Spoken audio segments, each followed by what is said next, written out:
A very good morning to you. It's the 11th day of the month of July 2024. It's another beautiful day. We sincerely apologize for starting up at this time. A lot of hitches technically here and there, but we are here today on this morning's edition of This Morning.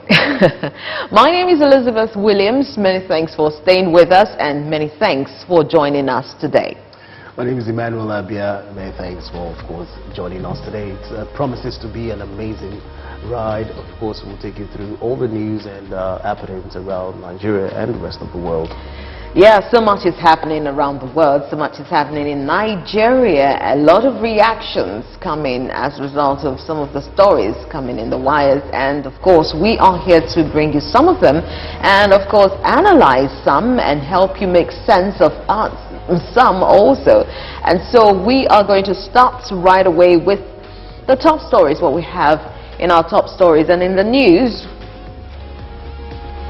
CJN swears in 22A court justices, warns against conflicting judgments.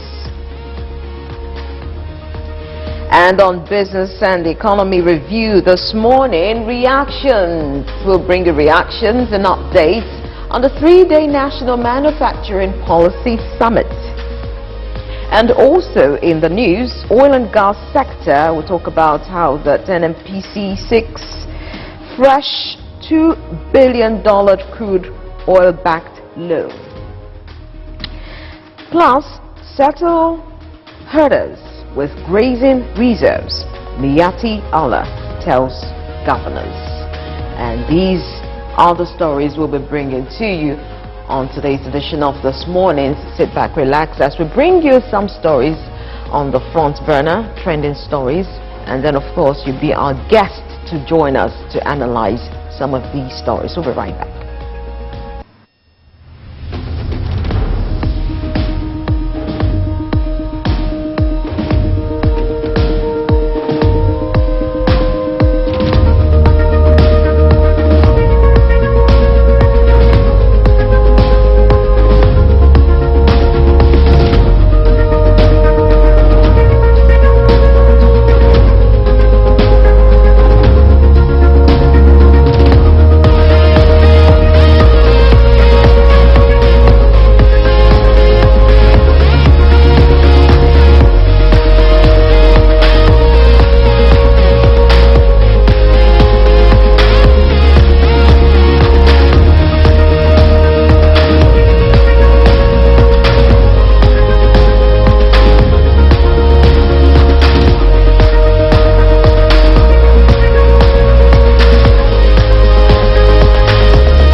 Great to have you back. And on the front burner, we have some stories that we will bring into you, and will do us a pleasure by being our guests also to contribute and also help us analyze whatever sense you make out of the stories.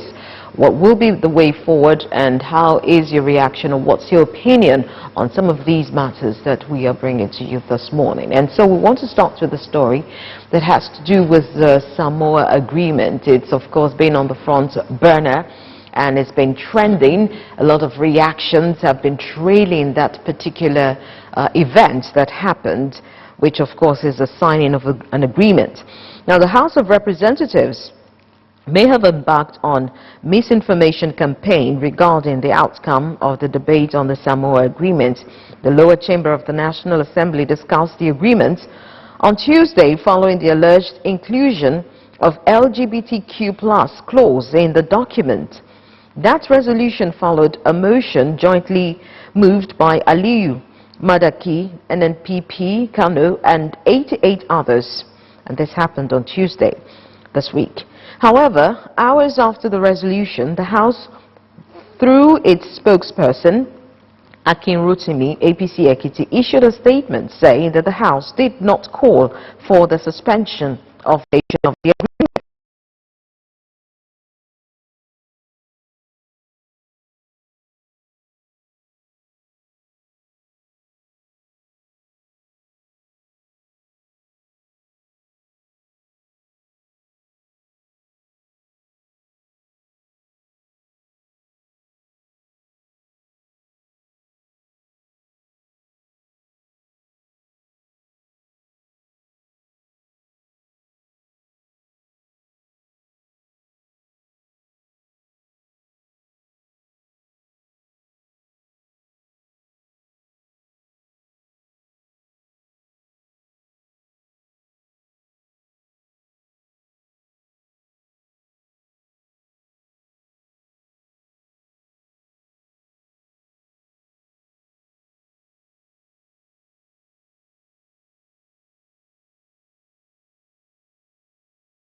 innocently, you might be naive and say that it's just about the male and the female. Of course, gender equality, there are a lot of genders right now in the world. And so if whatever you are signing is a multilateral agreement, is an international treaty, you must understand that it covers the generic term, gender equality. So if you are signing it, you must be clear. And that's where Nigerians are coming in, and that's where the experts are coming in, and that's where those who are concerned are bringing the attention of the government. The government, we're not actually accusing the government of doing something, because probably the government might be doing something without really knowing the implication, or signing some documents without really scrutinizing it, because there's a lot of deception going on today in the world. And so we are saying this so that our government also should be or will be sensitive to what's going on, so they don't sign us away or sign the nation away, our sovereignty, without even knowing that they're doing so, because of course that wouldn't be intentional. We're not saying that, we're not accusing the government of doing anything intentionally, but of course we are bringing the attention of the government to that. And so that's the point we're trying to make here. And then when you talk about, of course, this gender equality saying that the clause actually has, of course, has a social construct there. And so what is applicable in country A might not be the same in country B and all that. So that is why we cannot have a one-size-fits-all. But then if you have an agreement that was signed, a multilateral agreement that was signed between members of several countries, there's a question of if it actually overruns the laws in your country, because it will cut across other countries. You cannot sign an agreement that it's a multilateral agreement and you now say, oh, if it comes to my country, I will implement it the way I feel like. No, it's actually an agreement. So it's almost like a law. Yes, like is it legally binding to all regions? But let's just come to the root of it. The reason why this agreement was signed was because of funds, loans. We're still talking about loans. It boils down to money. So instead of looking for homegrown solutions, instead of looking for solutions inwards, we're still depending on loans. See what all these loans will bring us at the end of the day. More troubles. That's just what it is. In a country where you have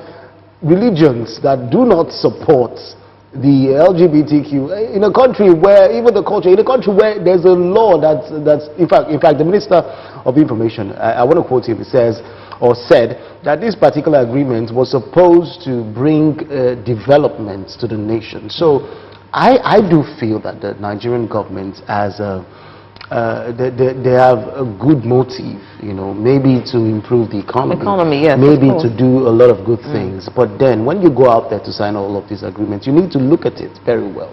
Because the Minister of Information said, oh, there is no way in that particular agreement that LGBTQ was mentioned. It will not be mentioned. It cannot be mentioned. You just need to read the undertone, read the message that is not. I think our politicians and our leaders, they need to be more schooled when it comes to certain things, because some people... Geopolitics. Yes, in geopolitics, they seem to be kind of naive in some things and thinking that the world is all out for you to take care of you and, pamper you at the back and pat you at the back and say, okay, have this, take this. I mean, come on. Let's wake up. That's the word I've been hearing for the past 1 week. African leaders should wake up. And a lot of awakening is going on. Exactly. A lot of awakening is going on in Africa, and I'm so glad that so much is happening, because when you listen to the radio, yesterday I was listening to the radio, local station on the radio, and there was a particular topic that was ongoing concerning GMOs, and I was so shocked and amazed, and at the same time I was so glad that Nigerians are understanding these things. People are going awareness, yes. People are reading, people are researching, people are getting to know things for themselves. If you're going to present me with something, first of all, how does it benefit me? And also, how does it benefit you? Because nothing goes for nothing. Yes. If you're going to give the country A something, what are you getting in return? And also, what is the motive? You also have to search the motive behind what you're giving. Nobody is doing, even they say even in Freetown, nothing is free. Nothing is free. Nobody is giving anything for free. Yeah. So I was so glad that Nigerians are waking up, and I hope that our leaders also are waking up to that reality also. Now let's take the second story. Of course, we had to take it because there's an update on it, and there's a controversy regarding misinformation as well. Now, the Minister of Agriculture and Food Security, Abubakar Kyari, confirmed the announcement made about a 150-day duty-free import window for food commodities. Now, the federal government recently announced that the suspension of duties, tariffs and taxes for the importation of some food items through land and sea borders. The foods include maize, hatched brown rice, wheat and cowpeas. Now, Kyari said that the 150-day duty-free import window for food commodities, suspension of duties, tariffs and taxes for the importation of certain food commodities, that the arrangements, under this arrangement, he said, imported food commodities will be subjected to a recommended retail price, the RRP, and also that the importation by private sector, federal government will import 250,000 metric tons of wheat, and the rest, and the list goes on and on and on. But the story apparently getting updates that the particular story or announcement or message that was put on Kyari's social media handle has been deleted. Actually, Bayo Onanuga's social media handle, you know, the presidential spokesperson, posted on X about this, you know, and also the presidency and the Minister of Agriculture came out to say, issued an announcement that, you know, it was given to Bayo Onanuga to review and other MDAs to review this particular announcement. But they were surprised now that Bayo Onanuga went ahead to post it. So, of course, Bayo Onanuga has deleted it, as like every other announcement he makes, and deletes it or refutes it at the end of the day. But then again, the announcement is out there. Nigerians are expecting a lot, but the only issue is that it is not yet official. So it is still being reviewed by MDAs, ministry departments and agencies. It is still being reviewed in government quarters, but yet the announcement is was not supposed to be out there. No, that's the concern now. We're talking about misinformation and misinforming the public. Remember, just a few weeks ago, we also had this same misinformation or misleading information from the Ministry of Finance, where they said Wale Edu, you know, talked about the Ministry of Finance submitted a particular document to the federal government that was leaked, and they said it was leaked because it was still under review and all of that. And we're having the same thing right now. Nobody has even come to talk about it anymore after that particular leak happened, because yes, it exposed that government have been paying subsidy. And the economists have said that, you know, if actually the government is not paying subsidy, we would have been buying fuel probably with 2,000 naira or so. Yes, but you're aware that even the IMF has said that Nigerian government, it's so clear, it's out there. I got the story that Nigerian government is still partially paying subsidies. But this is the same IMF, you know. The twist of the whole issue is that this is the same IMF. Because for them it's like an accusation that you're supposed to stop subsidy completely, but you're still paying some subsidy. Yeah, that's what I'm saying. So it's like, I'm just trying to put this into perspective here. Nigerian government agrees to take off subsidy with IMF. I said, okay, I'm going to go into my country, I'm going to implement this fuel subsidy removal. But at the back door, they know that if it will hit Nigerians hard, they just go ahead and just, okay, let's quietly pay subsidy. What is there for you to say no to IMF? Because you know definitely this particular policy is going to harm your Nigerians. Why can't we say no to these policies? That is my big question. Why can't we say no to all these policies that we know will hurt Nigerians? And today we're having issues of fuel issues, scarcity, artificial scarcity, if you may, or look at what's happening in Abuja. Like thunderstorm. Exactly. You know, the NNPCL has said that it's thunderstorm that has rainfall that has stopped tankers. I mean, come on, this is the first time Nigeria, ever in history of Nigeria oil and gas sector, we're hearing such a thing, that thunderstorm or rains are actually prevented, or these contributing to the limitation or the restriction of tankers or depots, you know, supplying petroleum product. I mean, it is kind of ridiculous. And but we know that, you know, I'm aware that I listened to an expert, he's a former IPMAN, is it IPMAN, how they call it? Yes, IPMAN chairperson. He actually said that one of the reasons that, in fact, he says that he established that the oil marketers, they have an app. They are digital right now, that if there's no supply for marketers, no petroleum products, that the website will indicate. Everybody gets to know at the same time. At the same time. And that has also caused a lot of, a little hitch, you know. Disadvantage of that is that when people get that information, they start passing it on to everybody. And then those people who already have some stock, they hoard. And then they're not selling. And then they increase the price. And so that's what has been going on. So when you have a little hitch, something that's supposed to be an advantage, yes, they go through, they have a digital app where they go to get their supply. You want to make orders, you just supply, you make your orders and you get your supplies. It has been very smooth, and they say it has been running for more than 2 years now. And of course, I believe that since the implementation of the PIA, the Petroleum Bill Act, or the Petroleum Act, it has been going on. And so when people get that information, they pass that information, it trickles down or it cascades the information, and then of course you're having scarcity, artificial scarcity. So that's one of the points which he made that, you know, that was very important to note. And but then again, in an economy like that, this kind of economy that we run in Nigeria, where we have NNPCL as the sole importer of fuel. Of course, it has been open to the market, but there's been some particular restrictions that has restricted marketers from bringing in fuel, PMS. But you have NNPCL being the sole importer of fuel. If they make any announcement, it would affect the market. It's that simple. NNPCL can just say, okay, we're out of stock and all of that.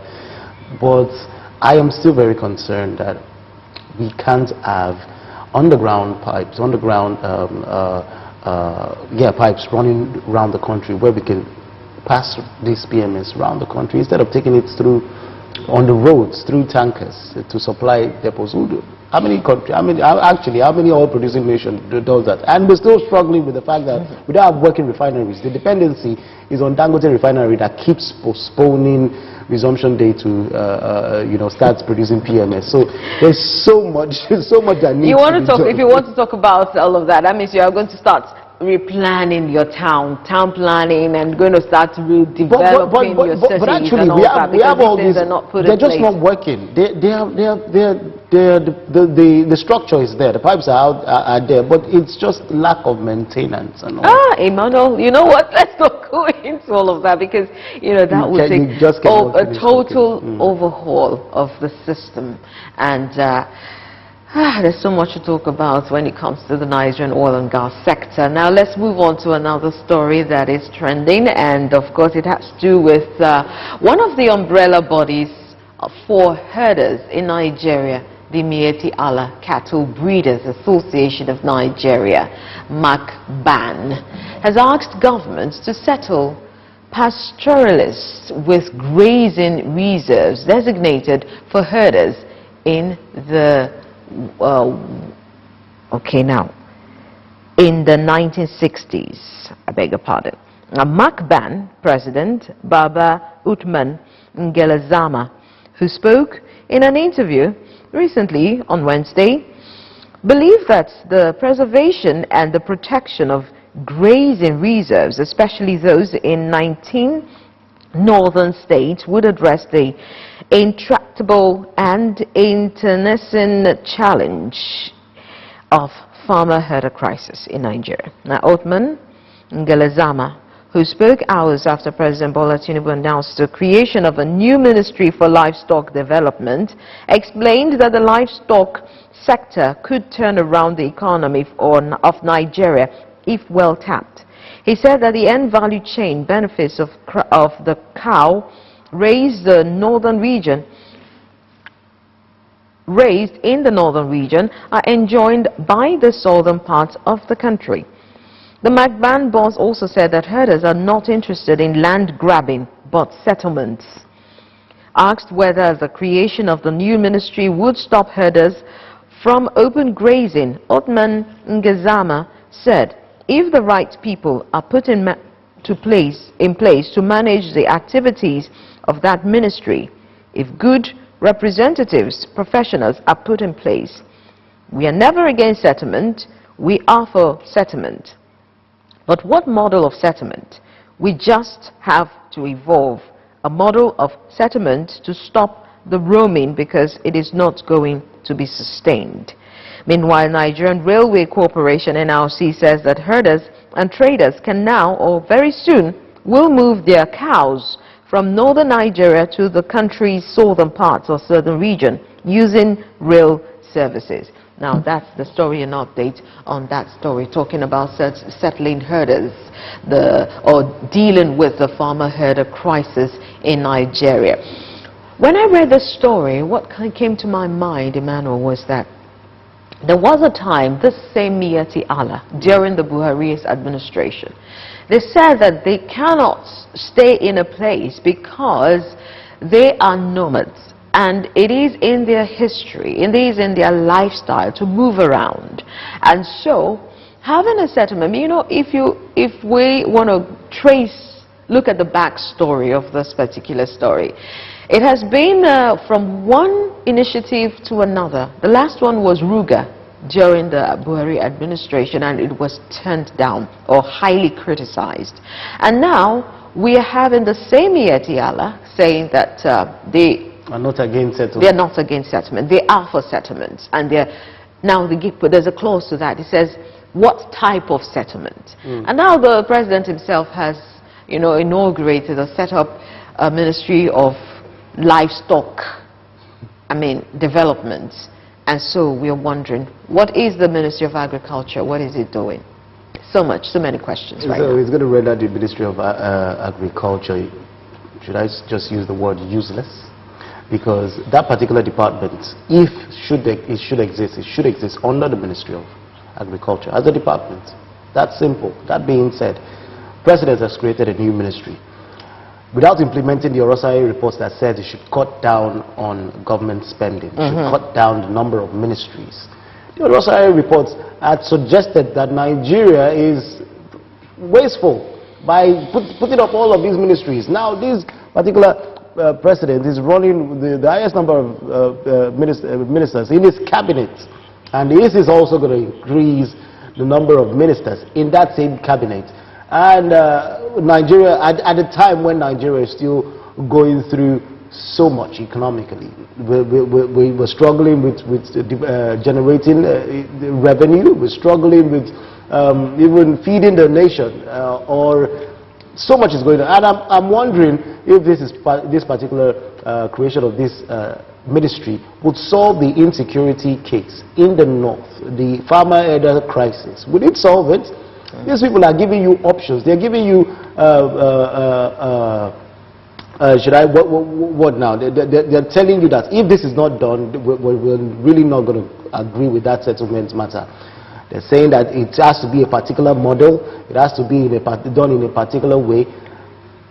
Must one set of people hold the country to ransom? And another question. Must they hold the country? My question again is talking about the settlements. Now, you settle certain owners of cow. The business of cattle ranching should be a private business. Exactly. Different people should come into. It's high time, Emmanuel. I think you need to go and, if you have to go and get some funds, and you need to own a ranch. You need to have a cow. Because we keep treating this thing like it's a government property. We keep treating this matter like it contributes to the country's revenue in any way.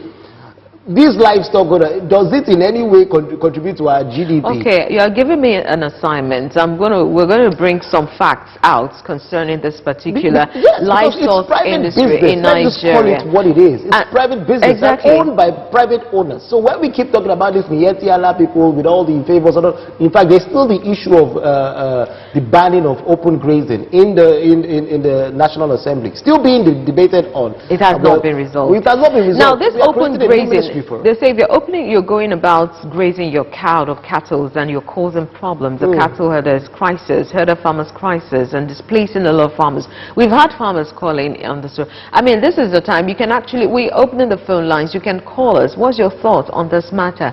Call us and tell us your opinion. We've had a lot of farmers call us and tell us, you know, how that, you know, the last time, 2 weeks ago, there was a farmer in Edo State or so, yeah, or Ilorin. He called and said that he just came to his farm, 3 acres of land, one morning, and he saw that everything had, all his cassava has been eaten by cows. Another one called out at 10 hectares.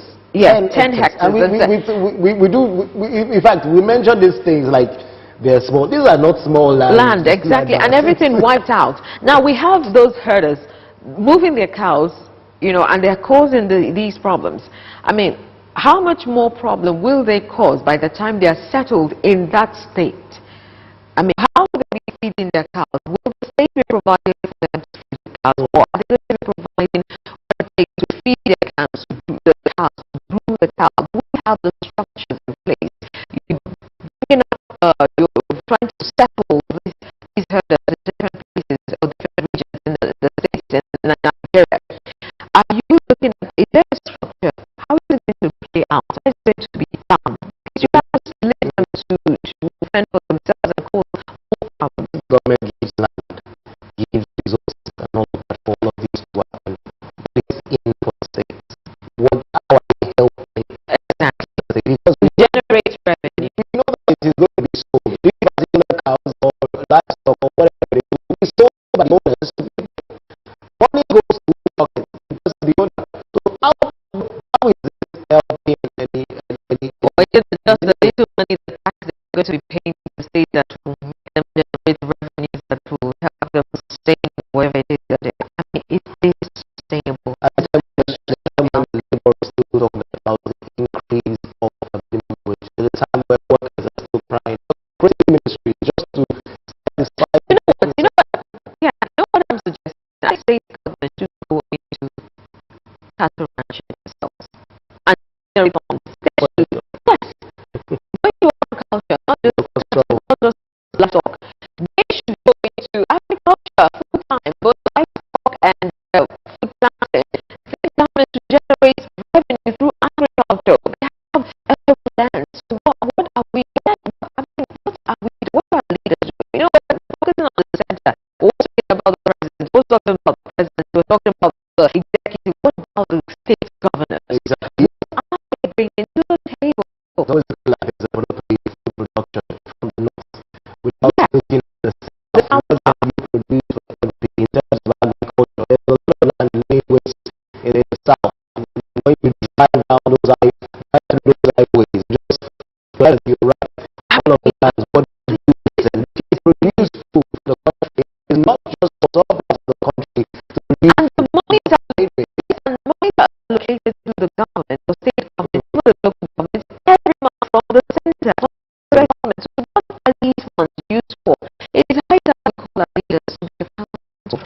And with all of these governments, the things that we're having, about food importation and all of that, and even if you take a look at that particular food importation matter, the particular specific grains that will be left to, you know, duty-free tariff or duty-free importation, those crops that are genetically those ones have GMOs. So we don't really know what particular type of things we can do. Exactly. Thank you very much. And so it is, we have GMO guidelines already in Singapore and all that. So what kind of product are we, or produce are we allowing as imports? Let's check. Now, I talk about the GMOs. If you look at the countries that have banned GMO, they banned cultivation of GMO. They did not ban the they banned exports. Sorry, imports rather. They did not ban the import, but they banned the cultivation. What does that suggest?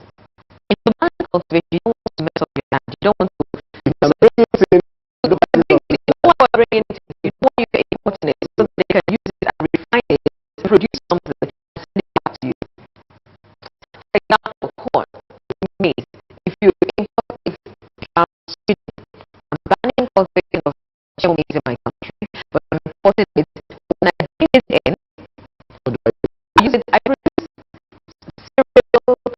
you contact, that, and so report it back to you. And that is what it's for now. So, to bring out this setup, why are they banning cultivation of GMO crops? And then Nigeria, and then we accept it and say that it is healthy, it is safe. Biodiversity, is it safe for the health of the people? Is it safe for biodiversity? These are the questions that Nigerians want to know, and we are asking, and we keep asking until we get good answers. To raise all of these cultural value passed on to us by other nations all our way. We model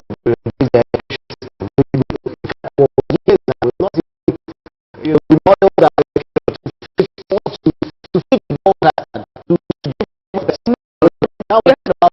You're going to be because they speak English. That's not the native. I'm speaking English. I have to be schooled to speak phonetic diction and pronunciation. So I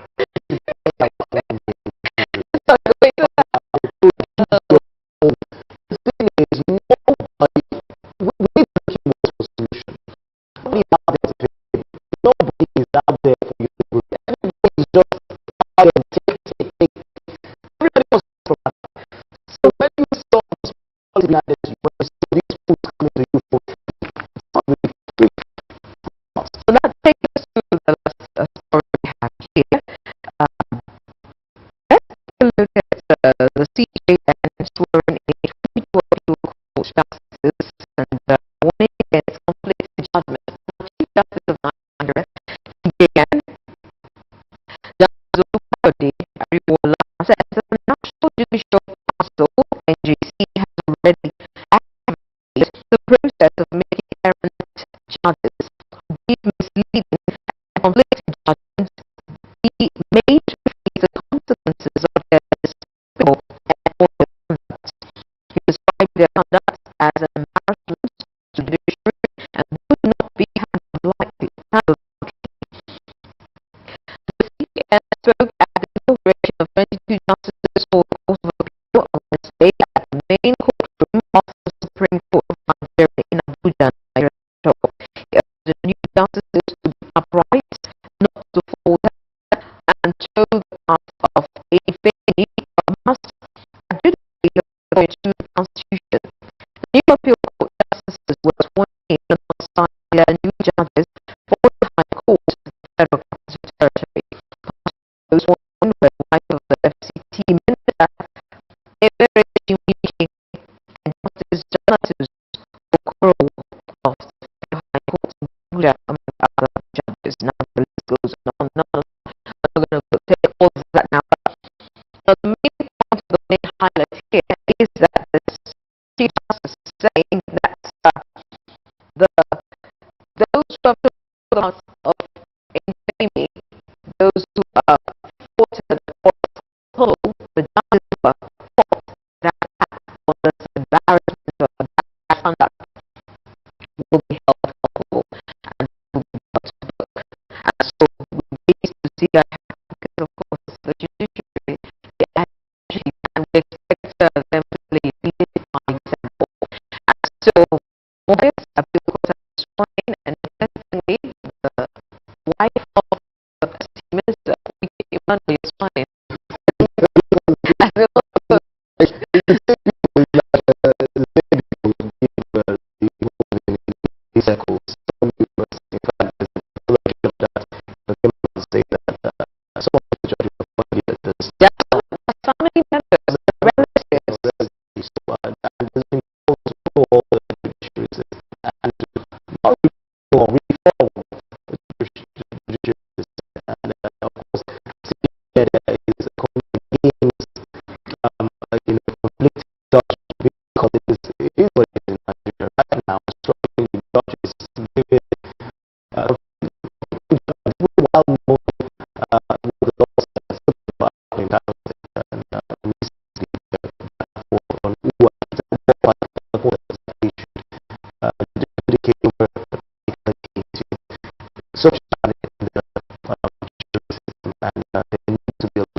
opinion, and call us and tell us what you think, how we can move this country forward, especially talking about the economy, which is right now very tight and is actually biting a lot of people.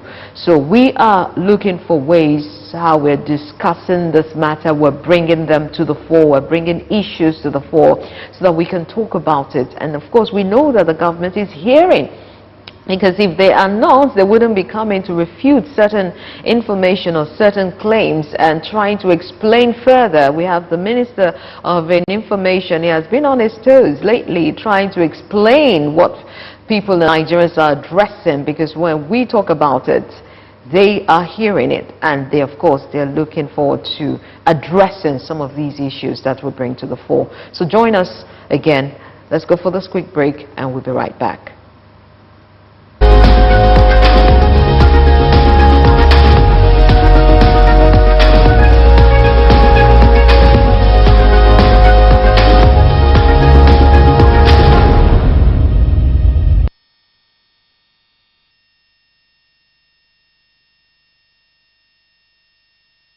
Ellen 24/7 lights up your day with unbeatable shows that guarantees absolute access to stories that revolves around politics, entertainment, and sports. Breaking news, plus detailed reports and analysis. At Ellen 24/7, where the story goes, we go.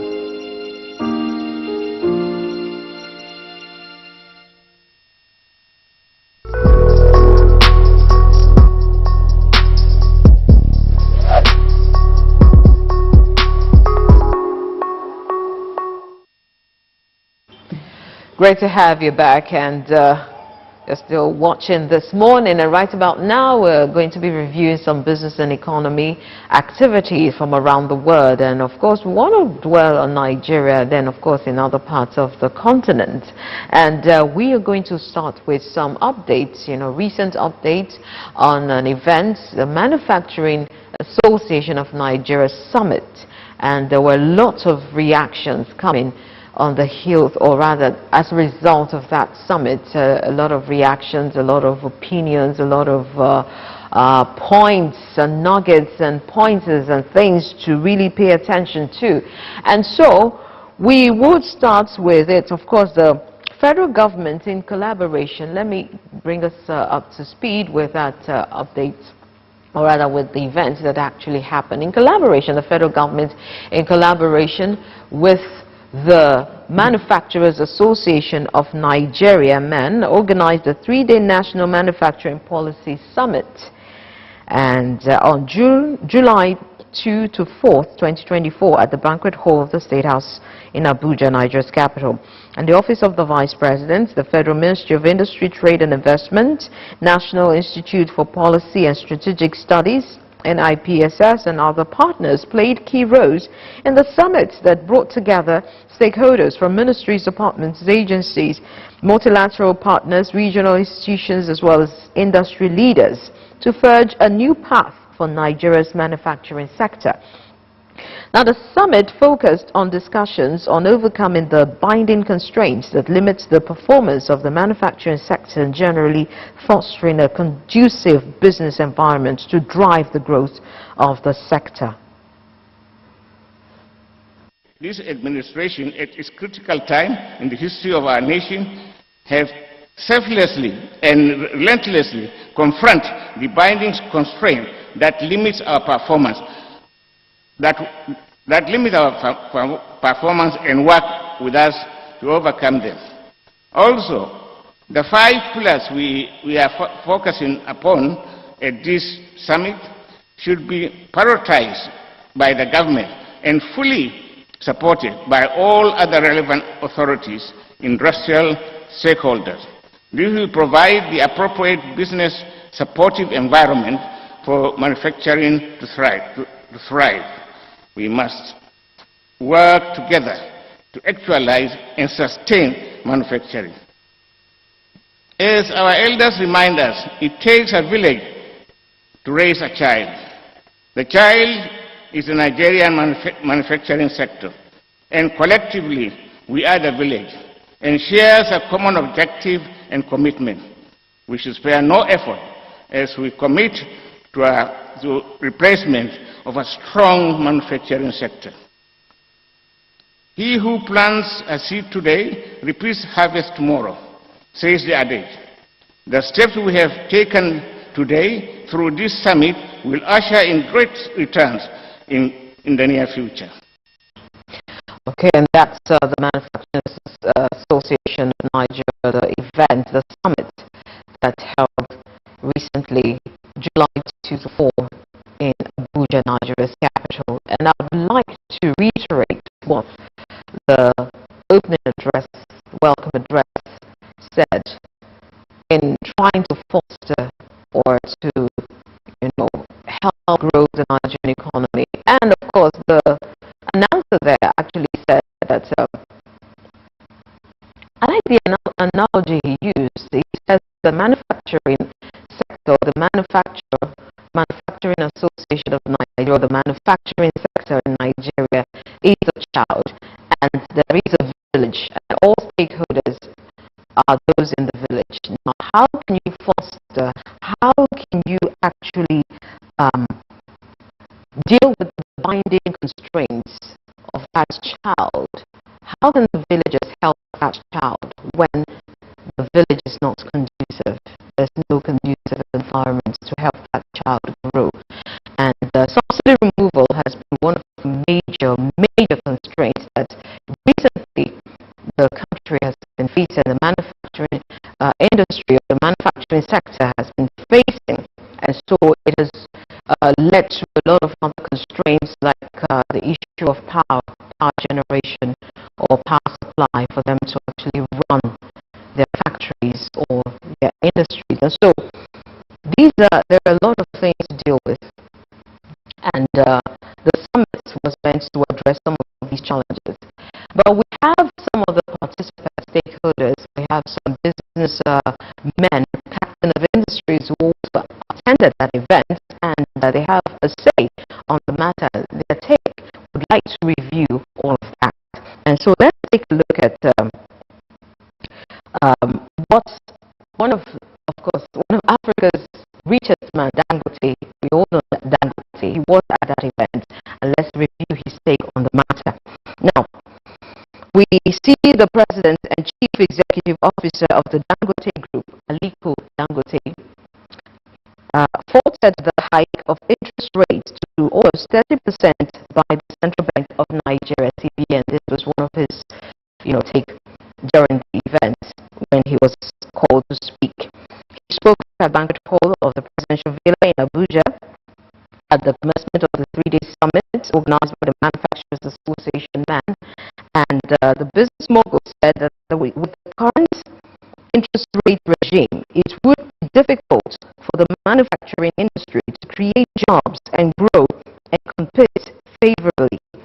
The CBN had, during its last Monetary Policy Committee MPC meeting, resolved to increase the monetary policy rate for the third straight time from 24.75% to 26.25%.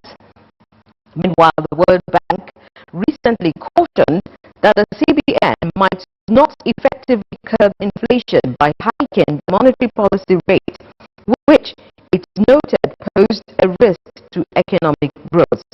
In his remark, Dangote called for new policies that would protect domestic industries, urging the federal government to protect existing businesses in the country, especially manufacturers, by providing an enabling environment for them to thrive. He stated, and this is his quote, "Nobody can create jobs with an interest rate of 30%. No growth will happen." And that was his statement. Now, like I was saying earlier, talking about the enabling environment, interest rate hike of about 30% interest rate. How can manufacturers survive? How can small businesses survive with it? And so that's the scenario, and Dangote is stressing on that. Meanwhile, leading to, he said also that one of the points to note is that leading or advanced countries, we call them advanced economies, in the West and the East, are also actively protecting their domestic industry industries through their policies. Yet we have an economic policy that is not protecting businesses in Nigeria. Now let's take a look at Dangote's. I have some graphical representation here, which I had to put some of his statements, his quotes together, so that we look at it critically. And one of the quotes, he says something. He says, "Import dependence is equivalent to importing poverty and exporting jobs. No power, no growth, no prosperity. Similarly, no affordable financing. No growth, no prosperity. There is no industrialization without protection." And that is coming from the business mogul there. He said in another quote, he says, "It is evident that the strength of a country's manufacturing sector determines its capacity to compete in global trade, of which 70% is in manufactured goods. I am aware that the Bretton Woods institutions have confused some of our economists about the word protection, to the extent that some of them think it is a blasphemy, a word that should not be uttered in good company. But how did China, Korea, India, and several other Asian countries emerge as strong economies and a threat to the existing world economic order?"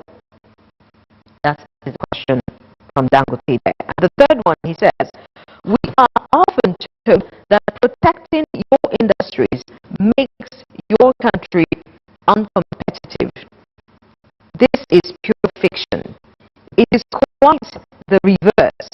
I say you cannot be competitive until you protect and support your own industry."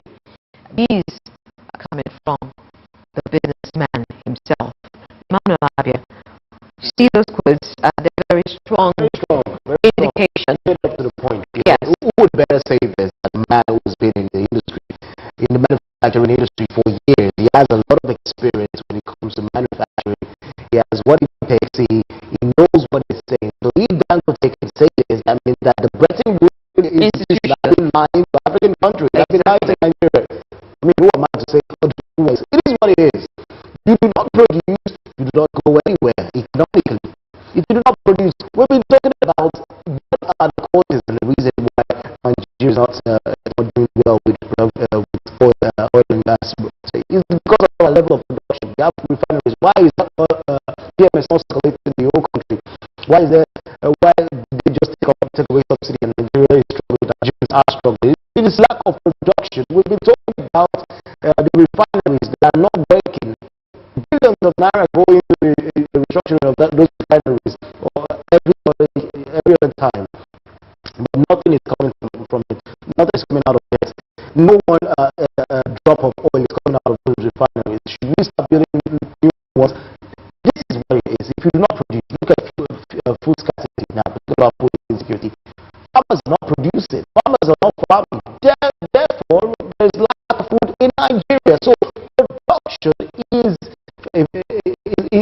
being of the economy.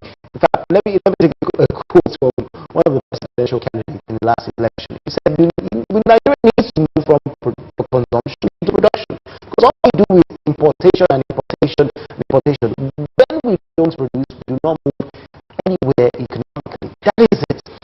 And talking about the Bretton Woods institution now, like I said earlier, nothing goes for nothing. These people keep selling their ideas to you.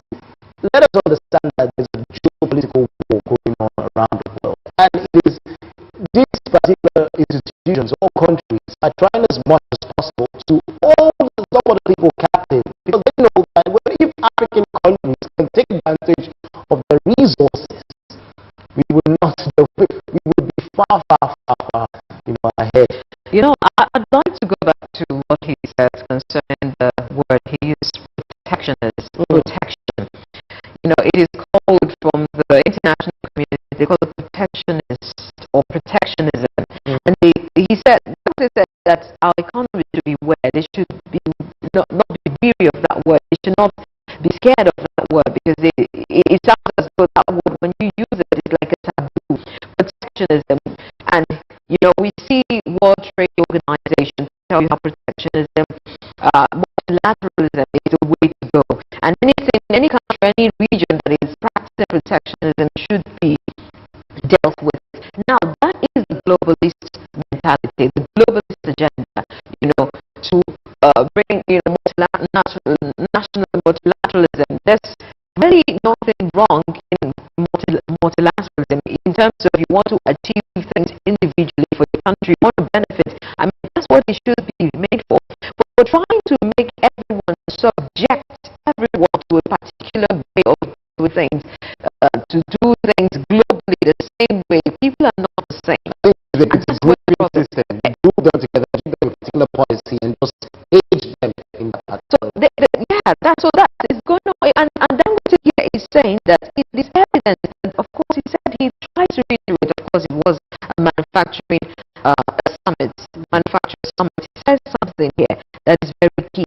He said it is evident that the strength of a country's manufacturing sector determines its capacity to compete globally. In global trade, which 70% is in manufactured goods. Now, if your manufacturing sector is not thriving, it's not doing well, you cannot compete in the global field, on the global scene. You cannot participate in global trade or competition in the global trade. So how do you do it? And then someone tells you that you shouldn't be protective of the economy. I mean, this is scam, is deception, and African leaders should wake up to this reality. And so Dangote himself is saying it. We didn't say it. He called out the Bretton Woods institution. He's not the first person to do that. Right now they're all calling out the Bretton Woods institution. It's becoming very glaring. Last time was the senior advocate of Nigeria, Femi Falana, saying the Bretton Woods institution is actually deceiving our governments and telling them to shut down their governments by removing completely subsidies that is helping them thrive or helping them run the economy. And he's saying that there are better ways we can actually do these things without, just taking out subsidy outrightly, and not just like the way we have done it today. So so much is happening, and I'm very glad that some of these things are coming to the fore. Nigerians are beginning to understand the root of the problem. That it's not just that Tinubu sitting down there wanting to punish on Nigerians. No, it's about these leaders. Sometimes it is how I think it is how we have subjected ourselves as a country to the leading of this Bretton Woods organization, trusted them too much in fact, trusted them too much to public policies that will aid the development of our countries. But if as it has played out over time, it is not so. Okay, let's move on. Let's move on. Let's see what Shettima himself, the Vice President himself, what he says, during the summit also. Meanwhile, the Vice President, Kashim Shettima, says that the federal government had joined forces with Manufacturers Association of Nigeria, MAN, to develop an actionable roadmap and policy framework that would refocus the country's manufacturing sector. Shettima assured that if developed, the roadmap will be speedily implemented to effect necessary changes for the revitalization of the manufacturing sector. But President of course, brought that earlier. Aliko Dangote also spoke at the event. He, of course, criticized the recent increment of interest rates and almost 30% in the Central Bank of Nigeria. And then Shettima regretted that the manufacturing sector, despite its crucial role in building a country driven by production and abundance, had endured a series of setbacks over the past decades. And he had this to say also, I had this comment of Shettima in we have that also graphically represented. It says that most of our setbacks as a nation, as each of you knows, are due to over-dependence on imports for even our basic necessities.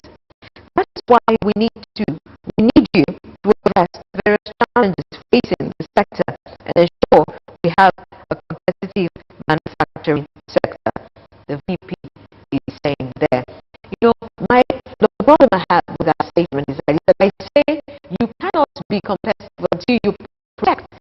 support your own industry. But then again, we are doing a 30% interest rate increase. Yeah. 30% interest. That's what Ali was talking about.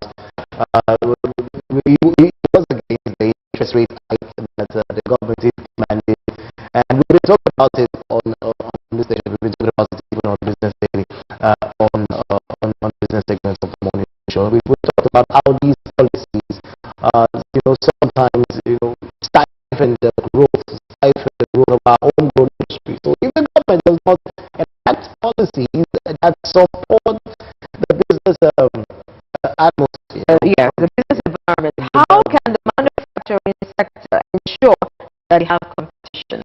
You understand? The government, the man himself who is there saying, ensure that you have a competitive manufacturing sector where the policies, the environment, what the policies that the man that's sitting down there is not actually providing that environment for them to be competitive. Is it two way thing? So is it like it's not just to make a statement. Is it a double-mouthed government? Because on one hand you're saying, the government should actually, it's good for government should put policies that support the industry, support the manufacturing industry and the like. But on the other hand, we're seeing policies being enacted by the CBA and trying to draw external investors into the country instead of focusing on the protecting the economy. I mean, he said something that we need to protect the economy. I mean, come on, let's say one thing, implementing the other, and policies are doing another. I mean, come on, let's synchronize these things. But we just don't understand the implication of everything they say, every word, statement they make. I do not sometimes agree that these people don't know what they do. Sometimes it seems like, the government, they are carrying this responsibility, in fact, it is a trial and error process. I don't believe so. I believe that the solutions are in fact, countries that have implemented solutions. That's what they mentioned China, I mentioned Korea, I mentioned India, that those countries protected their industry. Just give yourself a timeline. So, okay, from now to 5 years' time, implement this policy, protect our industry, create more strengthen the manufacturing industry, make them support more manufacturers, and make them grow in the business. Within the 5 years, within 10 years, let us see what this can do to our economy. You know what? The solutions are there. Exactly. No, but what have we been observing within administration? We've been providing funds to certain people, giving 50,000 loans to certain small businesses, strengthening the manufacturing, going to pump in 1 billion. It's not about pumping money. When they pump in that money, the money will just disappear into thin air. You pump in money without putting a structure in place, like you're building a house without a foundation. How do you build a house? You want to put a tall-story building without a foundation. I mean, when the storm comes, it goes down flat. And so these are some of the things that Nigerians are not. Nigerians are not asking for too much. Build a structure, put a structure in place, create an enabling environment. Let the manufacturing sector, let the manufacturers operate in an environment that is conducive so that there will be no flight. Companies that live in Nigeria, some are going to other neighboring countries to manufacture the same thing that we brought back to us to consume, that we consume on a daily basis. I mean, these are some of the things that they need to do. And I mean, it's not rocket science. Even let's take a look at this thing. We're talking about economic issues, but let's now go to Kenya. Because we've had, after the protest was happening in Kenya, recently, we've seen how that certain people from different quarters, different groups have called on Nigerians to kind of borrow and leave, to see what Kenya has done, that, if Nigerians can just, be more resolute, in their action and all of that. Nobody is calling for violence. We don't need to, lives don't need to be lost before the president or the government can do the right thing. I mean, for those who are calling for that, I don't think it is the way forward. It's not the way of violence. Yeah. But then again, African leaders sometimes, make Africans feel like the only language they understand is another. Kenyans, should I say, benefited or profited from this outward expression of or outward expression that people themselves that because of what the president has done, and he has called for the suspension of that particular finance bill. And so he invented some other should I call the policy or cut down on government spendings by cutting down from the office of first lady. I think that who should be borrowing to live should be the governments themselves. Exactly. Follow in that line. You don't have to let people die first. You don't have to get to that point before you do the right thing. This is what the people want. They put you there in the first place. And it's also to the point that people are like, you don't want him as president. Let him resign. It's not enough. You should have known the right thing to do. You didn't do it. But listen to the international community, the Bretton Woods institution, and now, people that lives have been lost, and now you want to do the right thing. So that's why Kenyans are angry. Let's take a look and see what the Kenyan president says. As a recent development also. First, the Kenyan protest was largely marked by pronounced placards denouncing the International Monetary Fund, IMF, and the World Bank, which were accused of causing the crisis. And the placard means, one of the placards is IMF, World Bank, stop the modern day slavery.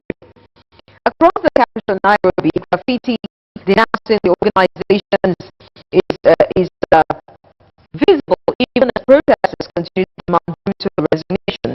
So what is the IMF's role in the current crisis, and what are Kenyans now demanding from the organization? That's the question that we need to answer. I'll bring you more details on that.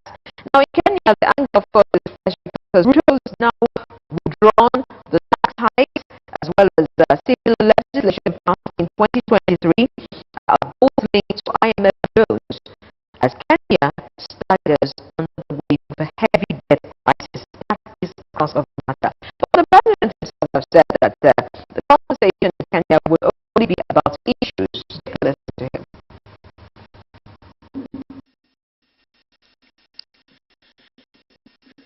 Good afternoon, ladies and gentlemen.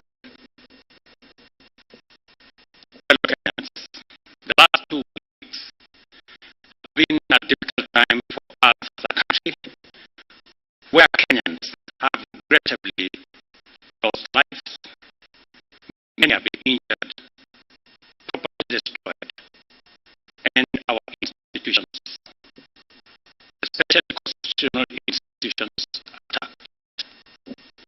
Once again, I extend my deepest condolences to those who unfortunately lost their lives. One life, as we all know, lost is a life too many. The mothers, fathers, siblings, relatives, and friends of those who lost their lives, my deepest sympathies and condolences to you all. Equally, to the many others who are injured and recuperating, I wish them quick recovery. The government of Kenya will support all those who lost their lives and those who have been injured. Despite all this, as a nation, we are finally discussing issues. We are not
that situation, that conversation is true. You're trying to say that you've kept your word since 2019. How true is it? Now, these issues are what is affecting the people adversely and biting the economy and hitting it very hard. So it's not just a matter of conversation and having the conversation being focused on issues, but the main point of the crux of the matter is that these issues must be addressed, and the people should be okay with you addressing the issues. Don't you agree with me, Michael? Yes, because the issue is one here. The issue is about the corruption in Kenya, in Kenyan government. The issue is about the finance bill. Let's make it clear. So there's not much to talk about. The demand was to bring out the finance bill, stop the implementation, and address the issue of corruption and unnecessary spending in the Kenyan government. And I think Kenyans want, because there is a reform that brings this suspension of the finance bill and other actions that have been taken by the president, but it didn't have to get it up. More than 37 lives lost, a lot of people injured, just to have the president come out to address certain policies that affected the people adversely. And Kenya is just an example on the African continent. I mean, other leaders were taking or going with the same script by the Bretton Woods Institution, or going to take such loans and conditioned to listen to the Bretton Woods recommendations should leave from what has happened in Kenya, and we should look for ways forward, better ways to resolve our economic woes rather than resorting to certain, decisions or measures that would lead to the loss of lives and property. So that's the thing that what we have there in Kenya. But of course, moving to need some more updates on the Kenya protest and the crisis and the response of the people towards the presidency and the government of Kenya in our subsequent programs, news programs, and of course on this morning. And with that, we will go on this quick break, and when we return, of course, we'll be bringing you some more news updates, news on our news now, and then of course bring you some developing stories. And yes, we have some more information for you on the program, and we'll be right back right after this for the news.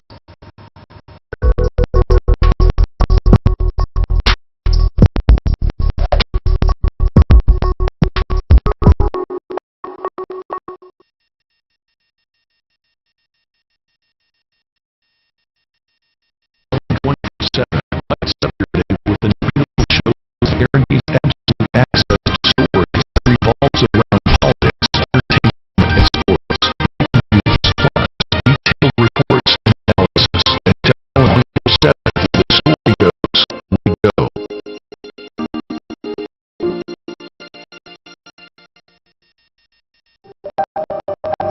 And 24/7, a news station. Of course, from the big government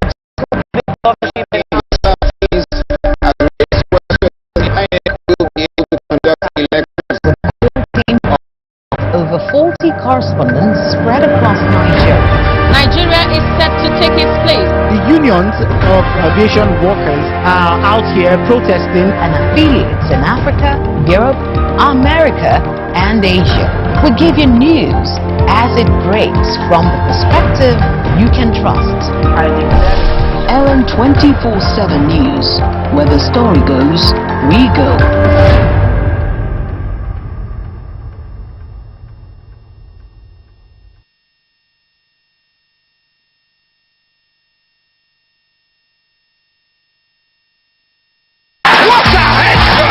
At LM 24/7 Sports, football just got better.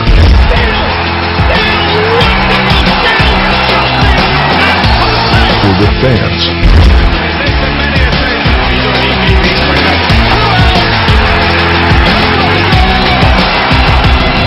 For loyalty.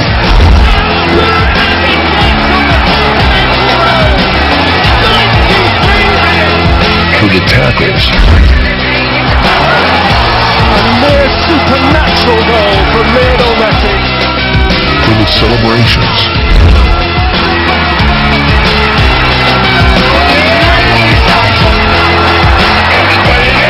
For the goals.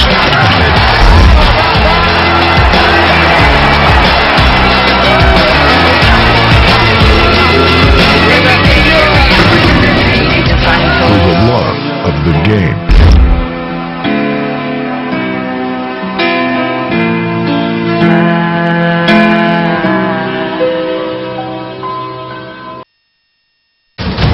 Stay up to date with LN 24/7. LN 24/7.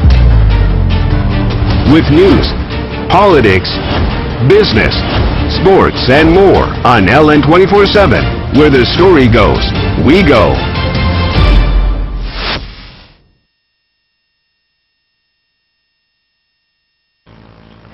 Many thanks for staying with us, and right about now is News Now, and we start with stories from Nigeria, where Nigeria's President Bola Tinubu has sworn in 8 federal permanent secretaries. The 8 permanent secretaries took the oath of office just before the commencement of the Federal Executive Council meeting at the State House, Abuja, on Wednesday. The brief swearing-in ceremony, which was conducted in 2 batches of 4 each, was anchored by the Special Advisor to the President on Media and Publicity, Ajurin Galali, who read their citations. Council members also congratulated President Tinubu on his re-election as a chairman authority of the heads of state and government of the Economic Community of West African States, ECOWAS. The SGF, who spoke on behalf of the cabinet members, said West African regional leaders had seen a committed leader in Tinubu and decided to re-elect him.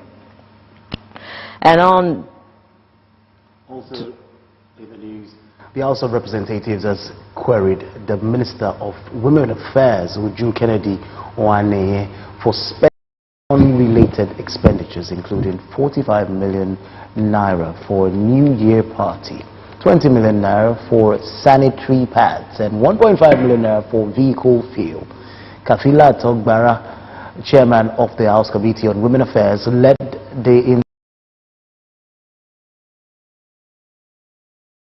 billion naira for 2 contractors despite the fund release in Abuja, noting that the investigative hearing was aimed at uncovering the truth and not witch-hunting the minister and of the officials of the ministry. The committee also investigated the alleged diversion of funds meant for contractor payments following a petition from contractors. The minister, however, denied the allegations of misappropriation, overspending and non-payments to contractors. an interesting story there. And moving on to another story, the Nigerian Electricity Regulatory Commission, NEC, has rolled out tough sanctions against discos that commit infractions capable of inflicting pain on consumers. Now, this was contained in the Commission's order on performance monitoring framework for all the discos. Among other things, NEC said that it would reduce 5% of the administrative and operational expenditure of any electricity distribution company that failed to offtake at least 95% of the total energy allocated to it for distribution. According to the order, discos would now be assessed on 7 key performance indicators. The order stipulated that failure to offtake up to 95% of available nominations in any month will attract issuance of a rectification directive. Also, the Nigerian National Petroleum Company Limited is in talks for another oil-backed loan to boost its finances and allow investment into its business. The Group Chief Executive Officer, NNPC, Melekaris, says that the company wants the new loan against 30,000 to 35,000 barrels per day of crude production as the oil firm aims to raise at least $2 billion through proposed new loan. This comes as the queues for premium motor spirits, popularly called petrol, persisted on Tuesday in Abuja and neighboring states, as well as Lagos, Nigeria's commercial city. Marketers blamed this on the shortage of supply by NNPC, the sole importer of PMS into Nigeria, and advised NNPC to be mindful with the collection of crude-backed loans. And away from the oil and gas sector in Nigeria, but still talking business, the Nigerian manufacturing sector, their products to compete favorably with their developed nations counterparts, they must embrace computer-aided engineering and artificial intelligence. This was part of the outcome at the end of a two-day knowledge-sharing workshop, the third of its series, organized by the Federal University of Technology, MENA, in collaboration with the University of Abuja Higher Education Partnerships in Sub-Saharan Africa, HEP-SAR, held in MENA, the Niger State capital. Of course, that's in northern central of Nigeria.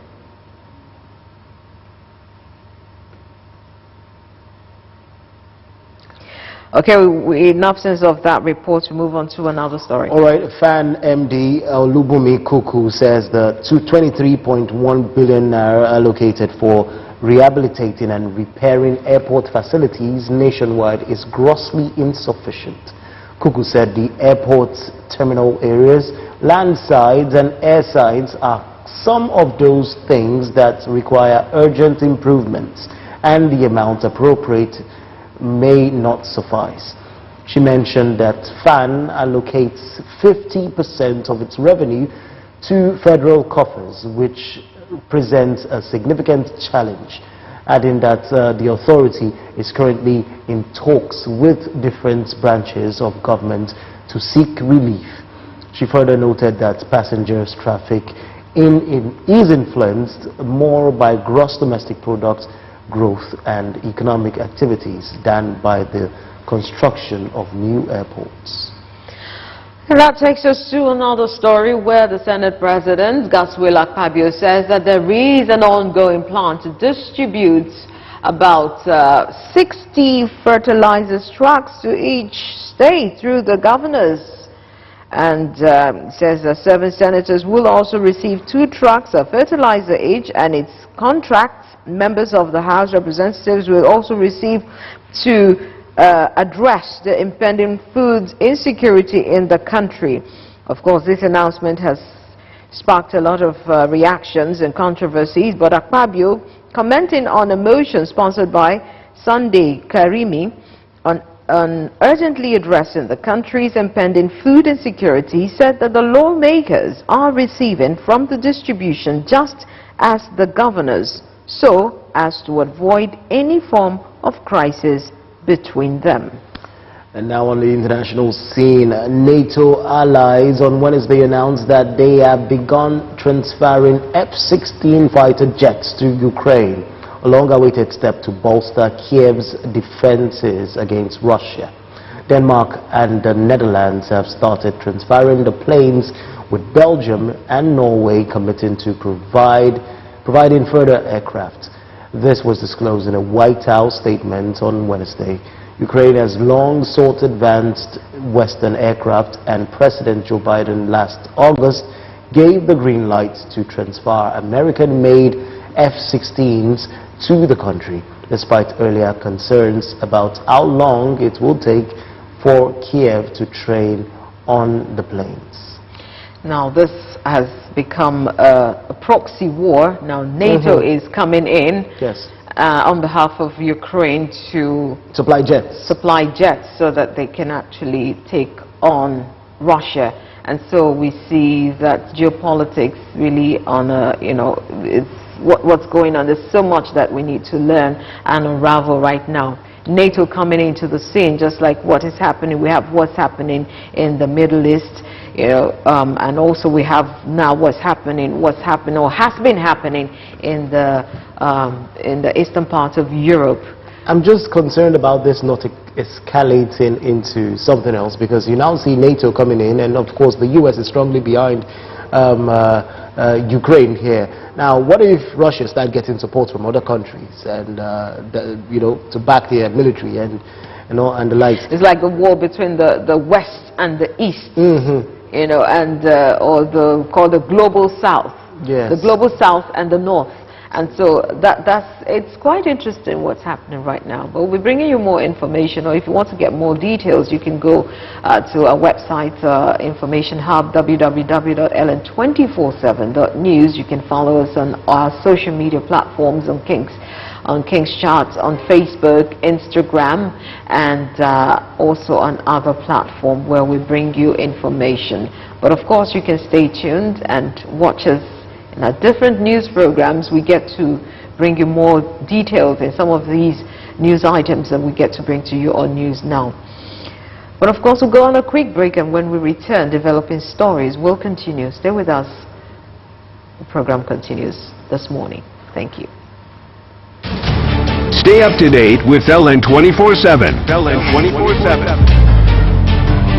With news, politics, business, sports, and more on LN 24/7.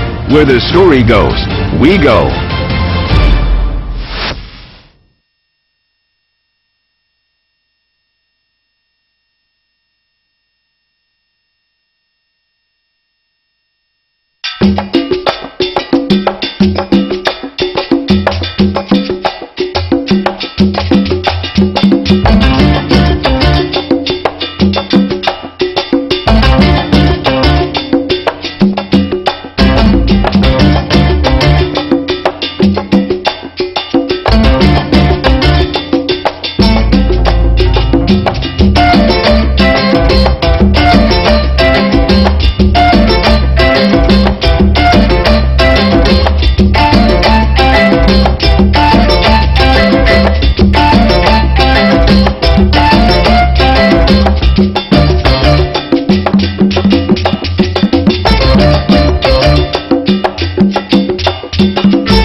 24/7 lights up your day with unbeatable shows that guarantees absolute access to stories that revolves around politics, entertainment, and sports. Breaking news, plus detailed reports and analysis. At Ellen 24/7, where the story goes, we go.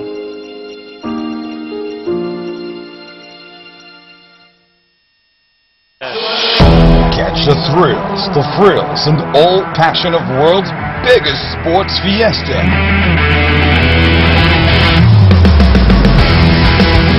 From July the 26th to August 11th, 2024 on LN 24/7 Network. Olympic 2024 game live on LN 24/7. Watch all the action as Nigerian stars shine to glory. Advert placement and sponsorship.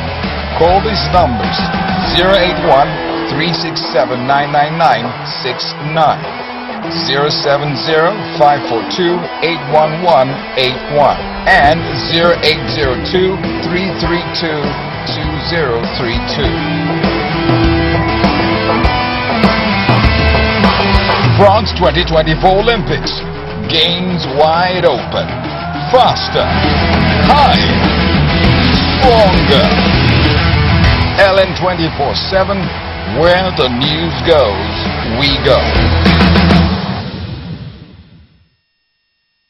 Ellen 24/7 lights up your day with unbeatable shows that guarantees absolute access to stories that revolves around politics, entertainment, and sports. Breaking news, plus detailed reports and analysis. At Ellen 24/7, where the story goes, we go.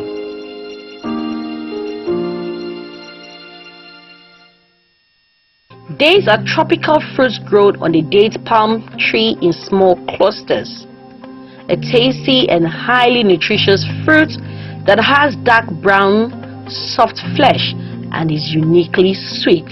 Dates may have some really powerful health benefits like boosting energy, increasing iron in the body, and aiding digestion.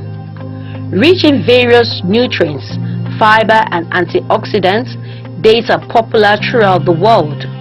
These dried fruits may prove to be beneficial in treating various conditions due to their anti-inflammatory, antioxidant, and anti-tumor properties. Dates have been the staple food in the Middle East for thousands of years. Recently, a 2,000 years old date seed has been germinated in Israel. The seed was found in an archaeological excavation. This type of date had unique qualities, but it disappeared 500 years ago.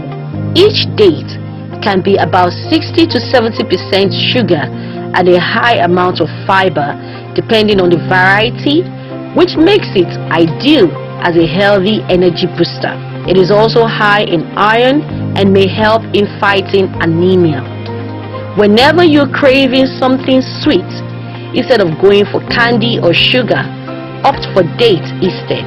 They are just as sweet and way better for you.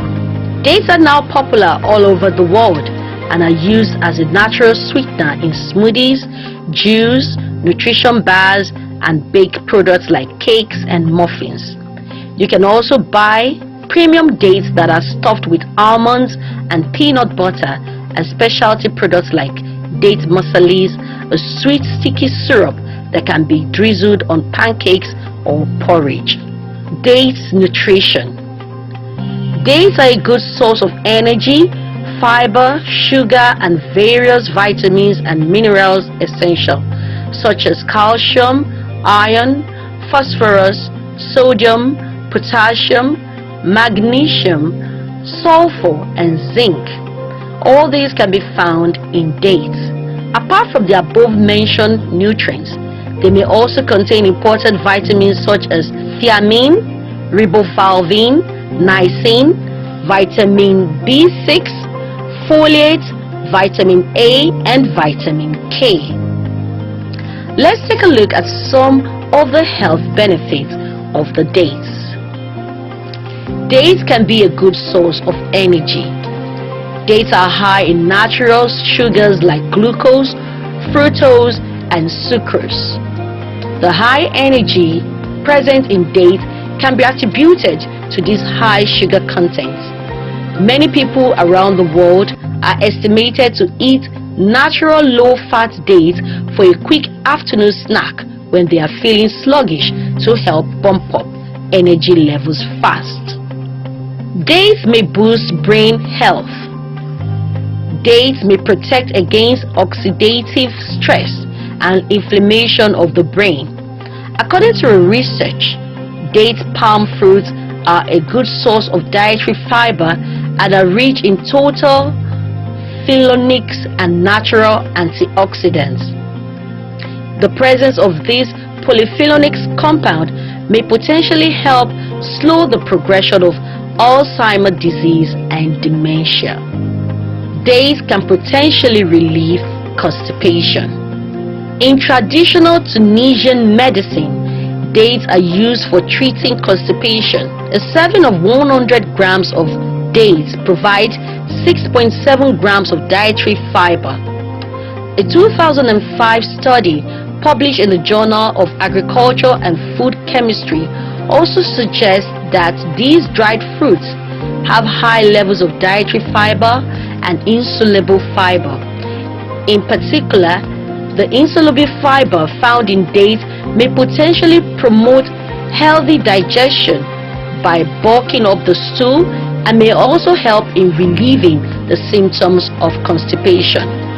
Dates may prevent heart diseases. A study by Wassim Rock et al. In the Journal of Agriculture and Food Chemistry concluded that consuming dates was effective at reducing triglyceride levels and decreasing oxidative stress, both of which are risk factors for heart disease and the buildup of fatty plaque in the arteries. Dates can potentially treat sexual dysfunction.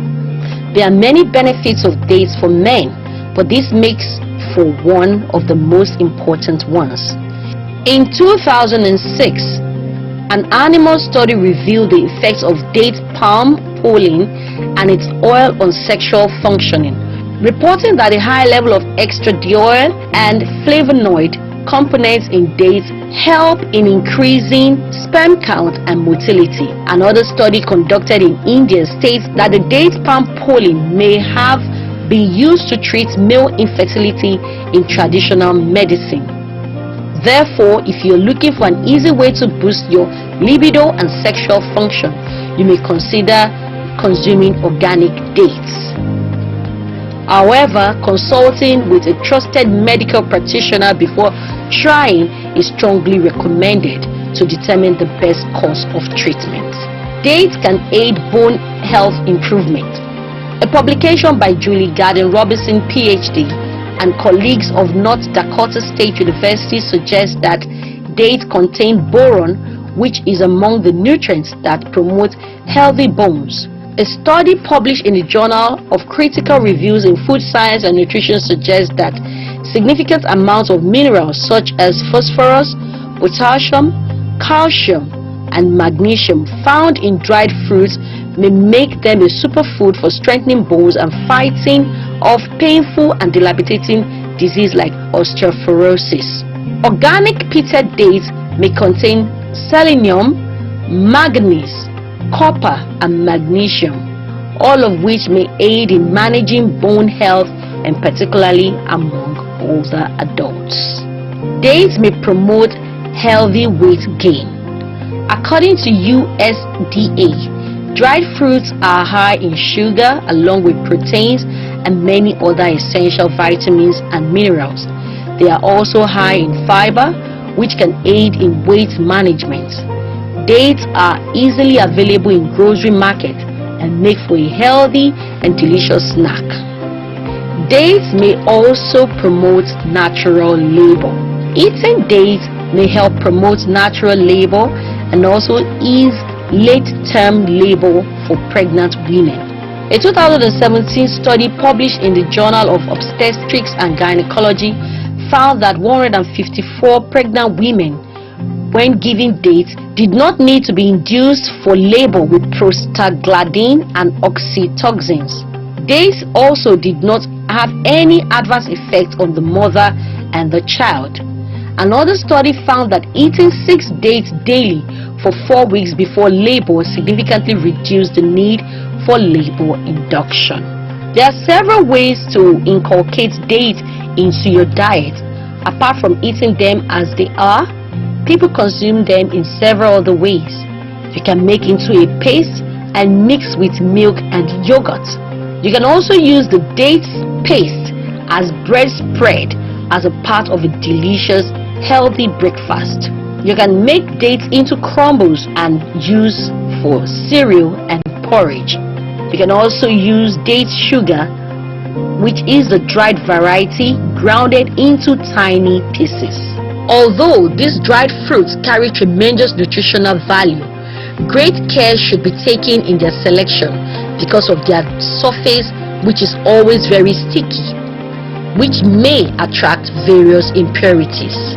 Finally, keep in mind that dried dates are relatively high in sugar and calories, which may contribute to weight gain and other health issues if consumed in excess.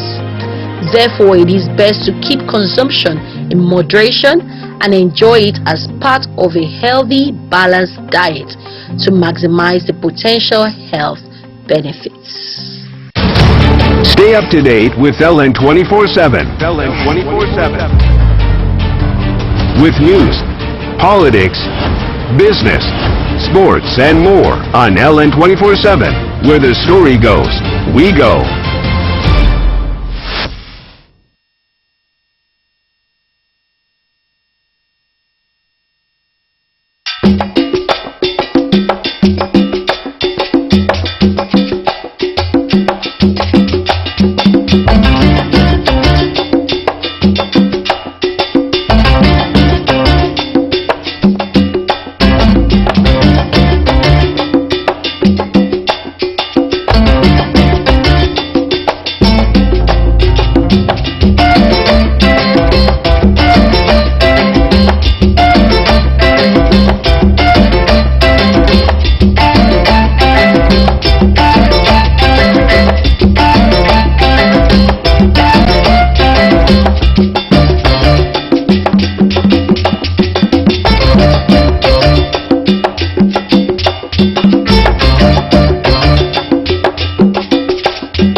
Stay up to date with LN 24/7. LN 24/7.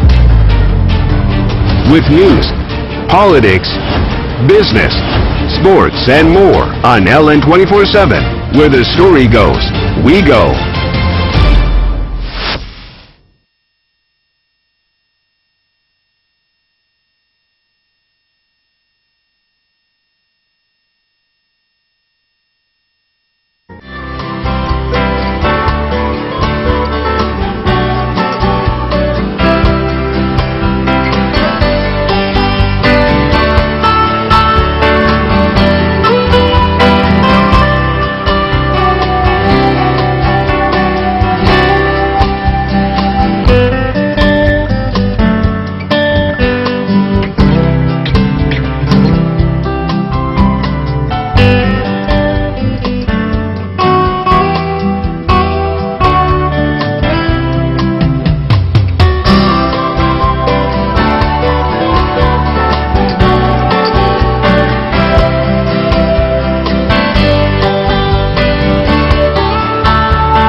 Stay up to date with LN 24/7. LN 24/7. With news, politics, business, sports, and more on LN 24/7. Where the story goes, we go.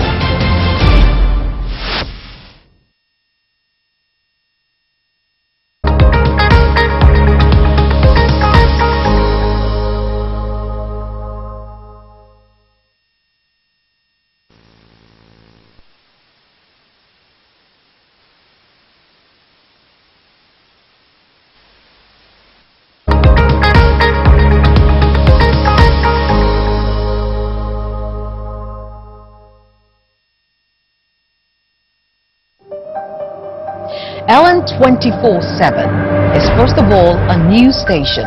Well, we'll continue with updates from the just concluded governorship in the southeast has raised questions if INEC will be able to conduct elections. With a core team of over 40 correspondents spread across Nigeria. Nigeria is set to take its place. The unions of aviation workers are out here protesting. And affiliates in Africa, Europe, America, and Asia. We give you news as it breaks from the perspective you can trust. Ellen 24/7 News, where the story goes, we go.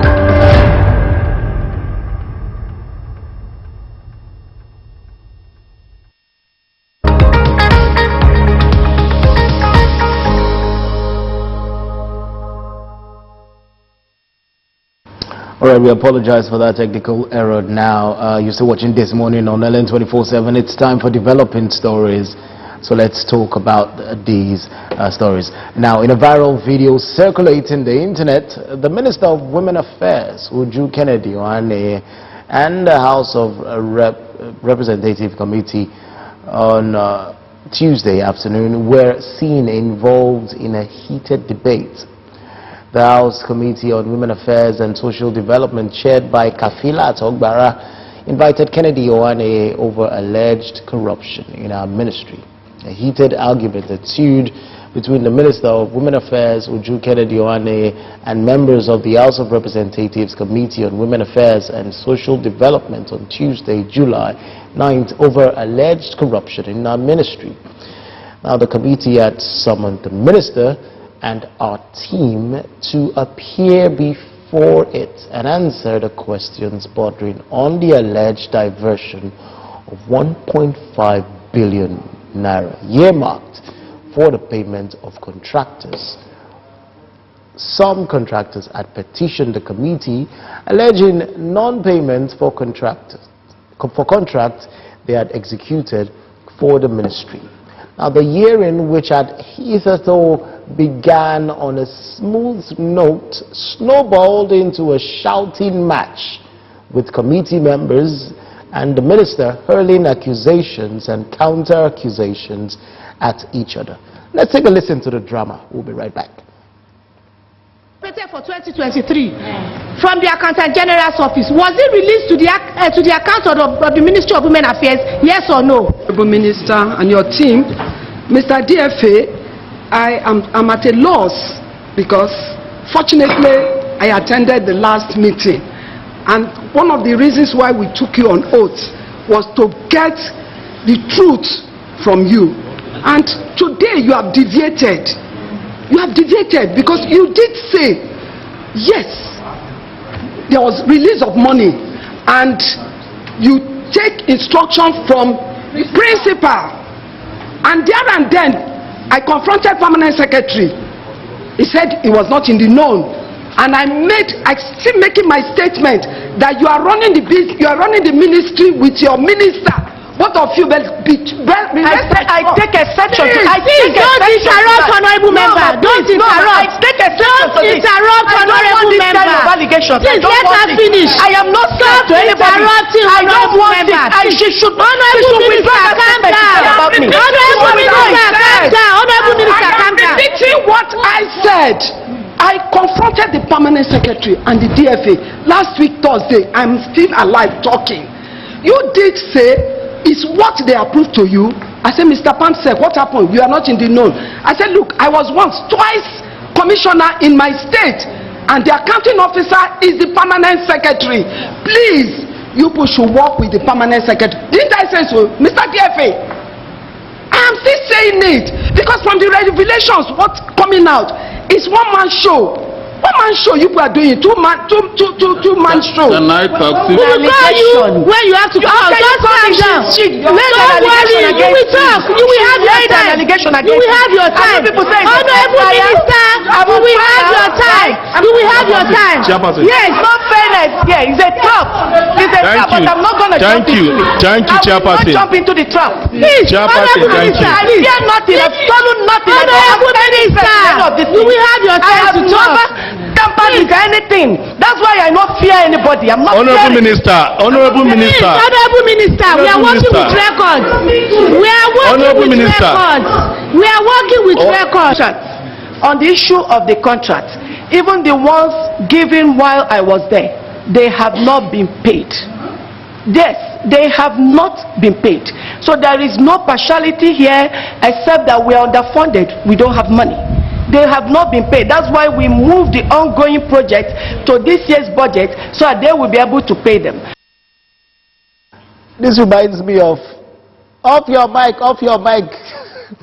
Anyways, so much grammar going on in the House Committee, in the House of Representatives Committee, you know, calling for a probe. In fact, an investigation, an ongoing investigation is on right now, which is on the Ministry of Women Affairs. In fact, this particular minister has been, you know, accused of unrelated expenditures, including 45 million naira for a New Year party. Showing up a party, 45 million naira spent, 20 million naira spent for sanitary pads. So sanitary pads is a distribution to, you know, maybe secondary school pupils and the rest. But 45 million naira for a party, and you are not paying, you're owing contractors to the tune of 1.5 billion naira. In fact, this is still being probed, this is still being investigated, whether it's true or not. But the minister is sitting there and, you know, all in accusations on the committee and counter accusations and shouting at the people who are meant to probe you. And I'm just bothered why there's a problem with accountability. You have served, it's a public office. In fact, you were not elected, you were appointed as a minister to serve the public. And when it comes to an issue of accountability, to come and talk about how you spent taxpayers' money, spent Nigerian funds, it is now, it turns to an issue of witch hunt. In fact, we heard the minister saying that it is a trap that is set for her to fall into. And we are asking, when you are spending the money, is it a trap? Are they giving you money to set trap for you? Come and account for the money you're being given. It's as simple as that. Whether you were guilty or not, just give an account. So it's a problem that the people in government always struggle to do. In fact, yesterday on Development Story, we talked about commissioners in El Rufai's government, you know, former governor of Kaduna, speaking of the investigation or the probe on Nasir El Rufai by the present governor of Kaduna State, that it seems like it's a witch hunt, or it is a defamation on the image of Nasir El Rufai. It is actually to tarnish the image of the ex-governor. But then we ask the question, if a particular government official is being questioned on how he spends the monies that are being allocated to him when he's in government, is that supposed to be a witch hunt? Accounting does not take anything. If you are diligent, you should be able to give account of all the things that you did while in government. It doesn't take anything. Let's open the phone lines. Call in, let us know what you think about this developing story. Of course, this happened about 2 days ago, and it's been on social media. That's why we're talking about it. It's trending everywhere. The video is trending everywhere, and it's got a lot of people talking. So much reactions. Nigerians are asking questions. Why is it that when you're being called to give accounts, accountability is an issue, and we see all sort of drama taking place? In fact, one time in Nigeria, when a particular government official was called to give account, he feigned fainting. That was one of those situations I think brought up the off your mic issue. So, anyways, let's move on from that particular story. We do await your call. Let's know what you think about this. Now, to the next one. 4 years after the EndSARS protest, the ECOWAS court has delivered judgment indicting the Nigerian government over the disproportionate use of force in response to the EndSARS protests at the toll gate in Lagos on October 20th, 2020. The court also found that live rounds were shot into the crowd of unarmed protesters. Now, it mandated the Nigerian government to pay a total of 10 million naira in compensation to each victim named in the suit, brought before the ECOWAS court by a coalition of human rights activists and organizations. The case alleged severe violations of fundamental human rights by Nigerian security forces. Amnesty International also submitted an amicus brief, which has declared admissible by the court. After thoroughly examining evidence and testimonies, the court concluded that the Nigerian government's action breached several international human rights standards, including Article 1, 5, 6, 9, 10, and 11 of the African Charter on Human and People's Rights, among many other key findings. The courts found credible evidence of disproportionate use of force and violations of the rights to liberty and security, assembly, free speech, and dignity. It stated that the use of force was not necessary and contravened the respondent states' obligations under the African Charter. The court also agreed that the applicants had suffered torture at the hands of the Nigerian government.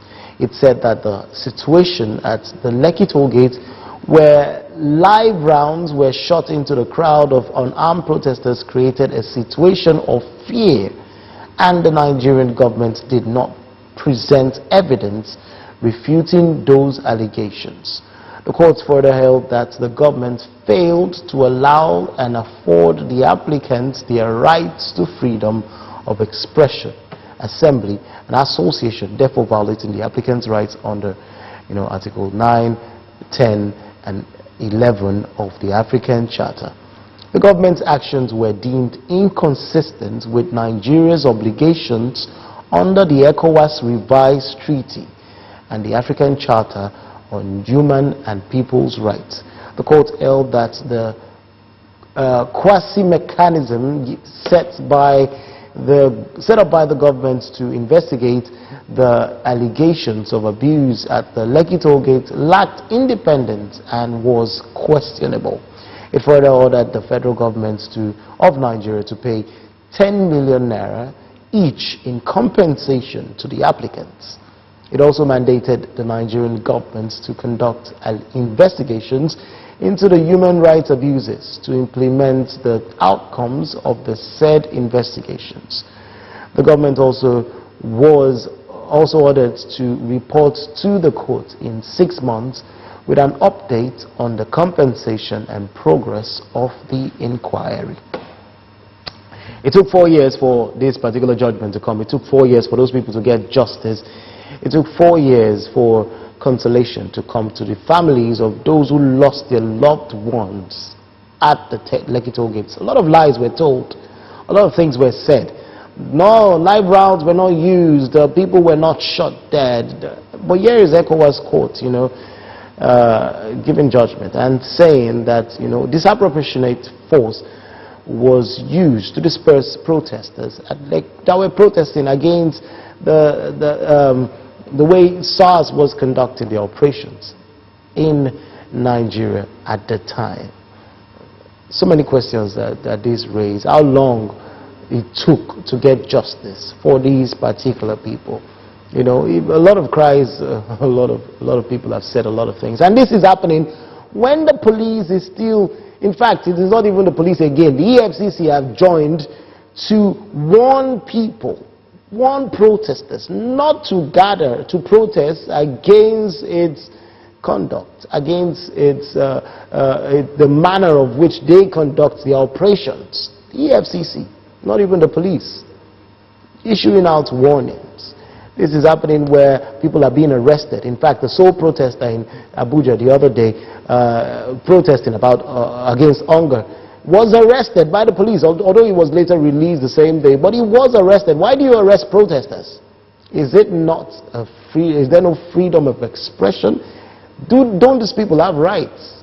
You know, this raises a lot of Nigerians are asking questions. And when you keep doing this, in fact, if you can do this to one, does it mean you can do this in mass? If there is a mass protest, I do understand that there are some people who are already calling for a protest in August, whatever way they want to conduct their protest. I hope it's a peaceful protest, but things do not have to get to that point where, you know, you allow people march on the street. Let us do the things that we need to do. Let us watch these policies that we are rolling out. People are tired. Nigerians are hungry. Nigerians are going through a lot. Nigerians are the receiving ends of these IMF-backed policies, of these Bretton Woods organization-backed policies. A lot of Nigerians are frustrated. So they may want to vent it in one way or the other during a protest. But how are we going to handle that? Now, ECOWAS has said, the ECOWAS court has admitted that, you know, the Nigerian government did not handle the EndSARS protest correctly. In fact, live rounds were shot into the crowd, so people were killed against what the government were saying at that particular time. In fact, we have people who came out to deny all sorts. Let's move on from that story. Now, the president on Tuesday announced the creation of the Ministry of Livestock Development while inaugurating the Presidential Committee on Livestock Reforms at the Presidential Villa, Abuja, to, among other things, drive the federal government's new plan on livestock development. With the creation of the new Ministry of Livestock Development, President Bola Tinubu's administration has increased the number of ministries to 29 from the current 28. The move is reportedly part of efforts to check the growing farmers-herders conflict that are currently creating a negative impact on the nation's food security plans. Now, this increase in ministries is also coming amidst calls for the implementation of the Steve Oronsai report on the rationalization of the federal government's ministries, departments, and agencies against the backdrop of the dwindling federal government's revenue. And I do ask, we talked about this earlier on this morning, you know, when I was discussing with Elizabeth Williams, and we talked about it. Where is it this necessary? Isn't this supposed to be a department under the Ministry of Agriculture? Biyetti Allah is calling for, you know, ranches to be erected, and of course it has to fit their own description, or else they're not going to accept. But then they called for this particular ministry to be you know, put up, and voila, the government responded. Now we have Ministry of Livestock. You know, at a time when we should be, we're still dealing with economic challenges. We're still dealing with internally generated revenue. We're now creating more ministries. We're going to be paying more ministers. We're going to be paying, spending more money to set up these ministries, to run these ministries. RSI reports suggested that we should cut down on the number of MDAs we have, cut down on the number of ministries that we have. President Bola Ahmed Tinubu promised that he was going to execute the RSI reports, but it's been a while now. We've not heard anything about that. And now it's a creation of a new ministry. This president will be running the highest number of cabinet members in the whole of Nigeria's history. But anyways, we will keep talking about this. Until then, listen. That's all we have for you on Developing Stories today and on this morning today. I hope you've had a great time. Until we come your way next time, I am Emmanuel Abia. Many thanks for watching.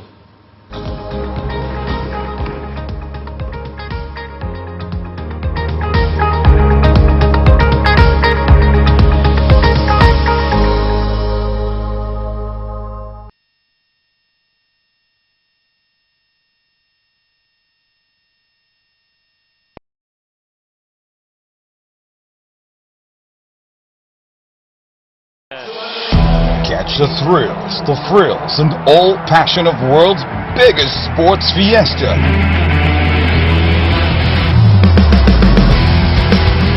From July the 26th to August 11th, 2024 on LN 24/7 Network.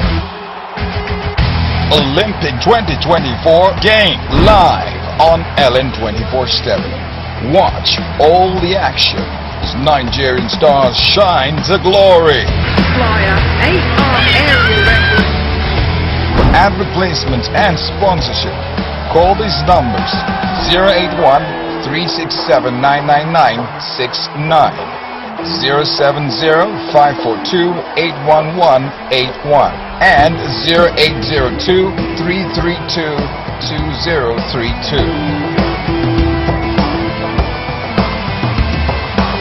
France 2024 Olympics. Games wide open. Faster. Higher. Stronger. LN 24/7, where the news goes, we go.